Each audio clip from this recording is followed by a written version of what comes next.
Първият звънец за новата учебна 2014-2015 година удари тази сутрин. В двора на Несебърското СОУ Любен Каравелов се събраха много хора. Развълнувани родители, учители и ученици. Нетърпеливи деца, готови да пристъпят прага на новата учебна година. Тържествената церемония започна с издигане на националния флаг под звуците на химна на България. Последва приветствие от директора на училището госпожа Тодорка Желяскова, която пожела търпение на учителите и всеотдайност на учениците по пътя на познанието.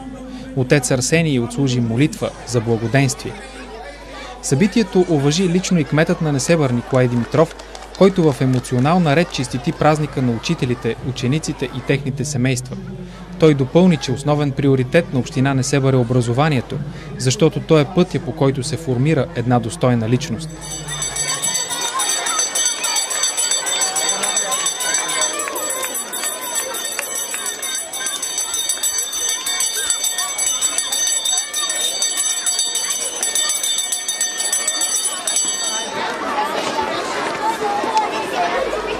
Най-вълнуващо определено е денят за първокласниците, които за първи път влизат в класните стаи и чуват първия звънец, които за първи път разглеждат училището.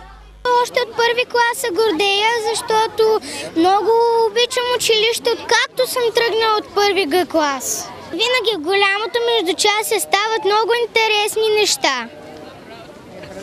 Какво си пожелавате за новата учебна година? Пожелавам си да имам много успех в училище и да съм почти отличничка, да имам много добри оценки.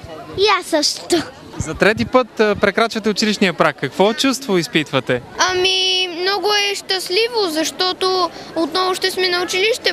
То главно смисъла не е само учене, има забавни случки и това е, което аз мога да кажа. А какво очаквате да ви се случи през новата учебна година? Очакваме да научим нови работи, да постигнем напредък и да се надяваме да нямаме двойки. По данни на Министерството на образованието, първокласниците тази година са близо 64 000, с малко повече от миналата година, а общо в страната има около 750 000 ученици. Около 127 000 са педагозите, учители, психолози, възпитатели и ресурсни учители.